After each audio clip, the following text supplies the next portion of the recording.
जब 2025 की शुरुआत हुई तो मैं सोच रहा था कि लाइफ की वो कौन सी डायमेंशन है जिसके ऊपर मुझे सबसे ज़्यादा काम करना चाहिए। मेरे दिमाग में बहुत सारे विचार आए कि मैं इतने घंटे जो है ना काम करूँगा, रोज़ ये काम करूँगा, अच्छे से शेड्यूल बनाकर काम करूँगा। लेकिन मैंने ये सोचा कि सबसे ज़्यादा इम्पोर्टेंट चीज़ मेरी लाइफ में कौन सी है और उस चीज़ को मैं कैसे जो है बेहतर बना सकता हूँ। जब मैंने बहुत सारी चीज़ों की एक लिस्ट बनाई तो उसमें से एक चीज़ निकल के आई कि अगर मैं रात को 9:30 बजे सोना शुरू कर देता हूँ तो मेरी लाइफ चेंज हो सकती है। क्योंकि रात को अगर मैं 9:30 बजे सोना शुरू करता हूँ तो सुबह 5 बजे उठना बहुत ही आसान हो जाएगा। और अगर मैं सुबह 5 बजे बिल्कुल रिफ़्रेश माइंड के साथ उठ पाता हूँ तो मैं yoga, meditation, workout, reading, journaling सब कुछ कर सकता हूँ। फिर मैंने 1 जनवरी 2025 को डिसाइड किया कि अब आज से मेरे को रात को 9:30 बजे से पहले-पहले सो जाना चाहिए। रोज़ मैं अपने मोबाइल के अंदर सोने के लिए अलार्म लगाता हूँ। जो ही 9:15 बजे बजती थी और मैं अपने बेड के ऊपर सो जाता था और लाइट्स को ऑफ़ कर देता था। अगले 10-15 मिनट में मेरे को नींद आ जाती थी। सुबह 5 बजे मेरी नींद ऑटोमेटिकली खुल जाती थी और मैं अपने आप को थका हुआ महसूस नहीं करता था। बिल्कुल रिफ़्रेश महसूस करता था। 2025 को शुरू हुए ऑलमोस्ट 3 महीने हो चुके हैं और अगर आप मेरे को पूछें कि मेरी सक्सेस रेट क्या है तो ये 60 से 70% जो है ना मैं रात को 9:30 बजे से पहले-पहले सो पाया हूँ। यानी महीने में 20-22 दिन में 9:30 से पहले-पहले सो जाता हूँ। कुछ दिन ऐसे होते हैं जिस दिन या तो कुछ जो है ना काम आ गया या फिर अब मैं किसी की से जो है ना बात करने लग गया तो तब मैं रात की 9:30 बजे से पहले नहीं सो पाया। लेकिन ये पूरी कोशिश करने के बाद मुझे 2-3 चीज़ें लाइफ में जो है समझ में आई है जो हो सकता है कि आपके भी जो है ना काम आए। सबसे पहली चीज़ कि लाइफ में जो छोटी-छोटी चीज़ें होती हैं ना, उनका लाइफ के ऊपर बहुत बड़ा इफ़ेक्ट पड़ता है।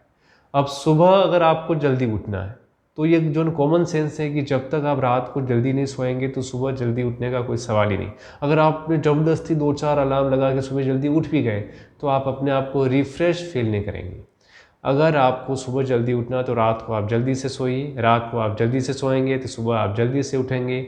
सुबह जल्दी से उठेंगे तो आपको अपने लिए जो है ना समय मिलेगा। सुबह 8 बजे से पहले आप वर्कआउट करिए, मेडिटेशन करिए, रीडिंग करिए, आप अपनी जो है वर्कआउट है उसको करिए, जर्नलिंग करिए। इतने बहुत सारे काम आप अपने लिए जो है कर सकते हैं। और फिर जब 8 बजे के बाद में आप अपने दिन की शुरुआत करते हैं, तो आप अपने आप को विनर महसूस करते हैं। तो लाइफ में आपको अगर बहुत अच्छा इफ़ेक्ट क्रिएट करना है, तो आप छोटी-छोटी चीज़ों को जो है ना फ़ोकस करिए। जैसे रात को जल्दी से सोना, रोज़ 10 मिनट वर्कआउट करना। अगर आप रोज़ 1 घंटा वर्कआउट नहीं कर सकते तो कोई बात नहीं, आप 10 मिनट से शुरुआत करिए। क्योंकि जो है कोई भी चीज़ जो ज़ीरो नहीं है, वो हमेशा जो है काउंट होती है। अगर आप 5 मिनट वर्कआउट करते हैं, तो वो भी अच्छी बात है। अगर आप 10 मिनट वर्कआउट करते हैं, तो वो भी बहुत अच्छी चीज़ है। तो जो सबसे पहली जो सीख थी जो मुझे मिली वो थी कि small things matter a lot in life. छोटी-छोटी चीज़ें लाइफ में बहुत मैटर करती हैं। दूसरी चीज़, जब भी आप लाइफ में कोई भी नया काम करने की जो है ना कोशिश करें, चाहे वो हैबिट बिल्डिंग से रिलेटेड हो, चाहे अपनी प्रोफेशनल लाइफ में हो, चाहे अपनी सोशल लाइफ में हो, तो एक बात हमेशा याद रखें कि दुनिया में कोई भी परफेक्ट नहीं है। ना तो आप परफेक्ट हैं, ना मैं परफेक्ट हूँ। तो कभी भी ये ना सोचें कि आप 100% सक्सेसफुल हो जाएँगे। जैसे मैंने अपने में जो एग्ज़ाम्पल में आपको बताया कि मैंने संकल्प लिया रात की 9:30 से पहले सोने का। तो क्या मैं 100% सक्सेसफुल हूँ? नहीं। लेकिन मैं 70% तक मैं सक्सेसफुल हूँ। महीने में 20-22 दिन मैं आराम से रात की 9:30 से पहले सो पा रहा हूँ। तो ये 70% मेरे लिए बहुत ही बड़ी चीज़ है, बहुत ही एक मतलब रीज़नेबल सक्सेस है। तो जब भी आप किसी भी नए काम की शुरुआत करें तो ये बिल्कुल ना सोचें कि आपको 100% अचीव करना है। आपको 100% अचीव नहीं करना है। अगर आप 60-70% भी अचीव करते हैं तो आपकी लाइफ पूरी तरह से चेंज हो जाएगी। तो लाइफ में कभी भी परफेक्ट बनने की कोशिश ना करें। तीसरी सीख जो मुझे बहुत ही एक्चुअल में अच्छी लगी वो ये कि सबसे अगर आप किसी भी चीज़ के ऊपर बहुत अच्छे से जो है ना फ़ोकस करना चाहते हैं, तो वो वक़्त होता है मॉर्निंग का।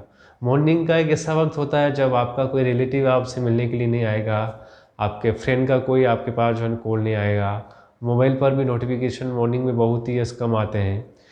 तो जो मॉर्निंग का टाइम है ये जो ना बिल्कुल ऐसा टाइम है जहाँ से आप अपनी लाइफ को जो है ना रीडिफाइन कर सकते हैं। आप अपनी लाइफ के बारे में जो है ना सोच सकते हैं कि मैं अपनी लाइफ को कैसे जो है बेहतर बना सकता हूँ, मेरे को किस फील्ड में जो है ना ज़्यादा काम करने की ज़रूरत है, कौन सी चीज़ें ऐसी हैं जिनको जो है ना इग्नोर करने की जो है ज़रूरत है।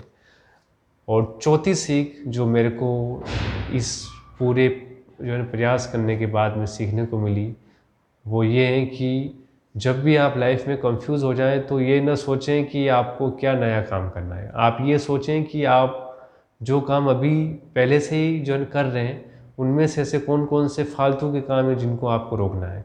जब आप अपनी लाइफ में से नॉइज़ को रिमूव कर देते हैं, अननेसेसरी चीज़ों को रिमूव कर देते हैं, तो आप देखते हैं कि ऑटोमेटिकली आपकी लाइफ जो है ना बेहतर बनने लगती है। आपकी लाइफ पूरी डीक्लटर होने लगती है, आपकी लाइफ पूरी जो है क्लीन होने लगती है। फिर आपको समझ में आने लगता है कि ये वो चीज़ें जिनके ऊपर मेरे को सबसे ज़्यादा जो है ना फोकस करना है, और इन चीज़ों से ही मेरी लाइफ के ऊपर सबसे ज़्यादा इफ़ेक्ट आता है। अगर आपकी लाइफ में जो है ना 10 चीज़ें, तो उन 10 चीज़ों में से एक या 2 चीज़ें ही ऐसी होती हैं जो आपकी लाइफ को पूरी तरह से चेंज कर देती। बाकी की जो 7-8 जो चीज़ें होती, उनका आपकी लाइफ के ऊपर कोई ज़्यादा इफ़ेक्ट नहीं होता है। तो आपकी ड्यूटी ये है कि जो 7-8 चीज़ें उनके ऊपर अपनी लाइफ का फोकस बिल्कुल मिनिमाइज़ कर दीजिए, और जो 1-2 चीज़ें हैं जहाँ से लाइफ के ऊपर एक बहुत बड़ा इम्पैक्ट आने वाला है, उन 1-2 चीज़ों के ऊपर आप सबसे ज़्यादा फोकस जो है करना शुरू करिए। क्यों? कि आपकी लाइफ वहीं से चेंज होने वाली।